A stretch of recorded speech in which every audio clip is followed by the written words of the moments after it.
However, there are 4 things that nobody's gonna tell you about owning one of these, except for now. So the first is, this car is massive, right? So this is a 2021 Rolls Royce Cullinan. I know the Phantoms extended wheelbases get really long. They're about a foot longer than this and like half a foot taller and like a foot wider. But this is a massive car, right?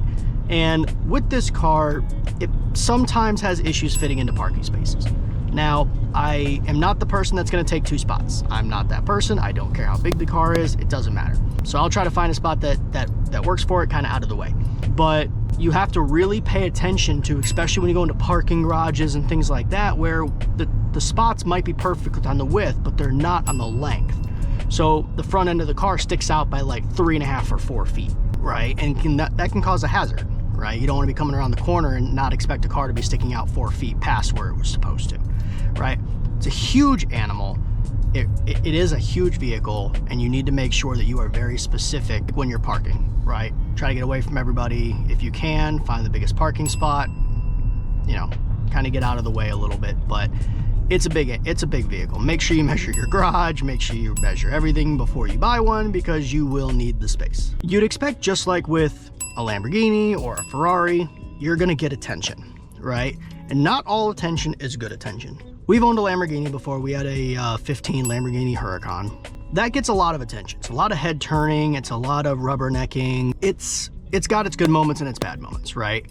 Generally speaking, you're gonna hit about a 50-50 shot. You're either gonna get the people who are super excited to see the car, you know, you let them sit in, take pictures, whatever, talk to them, or they're gonna be super pissed with the fact that you even spent any number of money that you did on that car.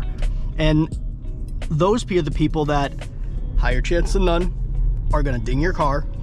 I've had the car dinged. I've had the car kicked at one point. Somebody rolling down a bike kicked it on their way by. Like, just, you have to expect that you're gonna get the not so great reactions as well. However, with this car, with the Rolls Royce, I have noticed that the attention is not like that. It's not the flashy attention, it's the business and presence attention. This car almost commands different levels of respect than what the Huracan will, right? Huracan can easily be pushed off. Lamborghini, Ferrari, in some cases, depends on who it is, but generally can be pushed off as like, okay, young person bought too much of a fancy car, here we go, right? Must be a douche.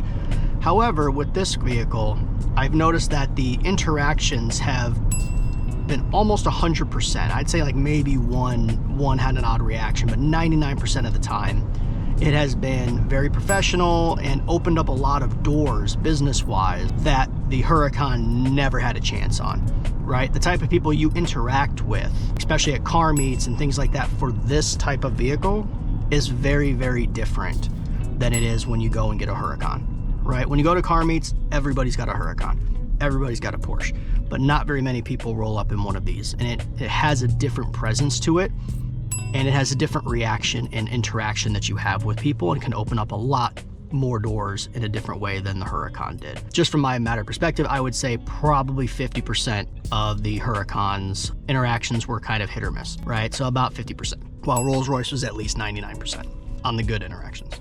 Everybody knows about the starry headliner, right? Probably could take a look right here. Maybe see a shooting star occasionally, but everybody knows about the star headliner, but very few know about the shooting star. The shooting star is a very cool feature, especially when you're sitting in the back. It is just a very nice touch that Rolls Royce did to give it a little bit more life than it already did. And there are times where, you know, we got family sitting in the back, you know, my wife's sitting in the back, and just be looking at the starry headliner and just watching for shooting stars. Like, it's very entertaining to see. They're really, really bright. They're really well done. It's a very nice niche feature that you don't see a lot of, and the attention to detail is absolutely spot on. The final piece, and this has been talked about quite a bit if you look at reviews or whatnot, but the driving experience for this vehicle is second to none. You are floating, right? One finger, I can move this car anywhere I need to. I can do a U-turn with one finger. I can make any turn I need to with one finger. It glides and floats, right? So let's say I want to pull into this community right here, right? So it absolutely floats is what this car does. So it is just so smooth. No matter which way you do about it, it is smooth to the touch. Everything is perfect. Right on. And it feels like you're floating on the sky. And there is nothing close. I will just say there's absolutely nothing close to this vehicle in terms of driving capability, especially when you want the comfort. You barely feel any road bumps. You hear almost little no road noise. It is just absolutely fantastic, and nothing comes anywhere near it. So if you guys have other things that maybe I didn't even know, plop them in the comments. Like, comment, subscribe. I'll talk to you guys later. See you.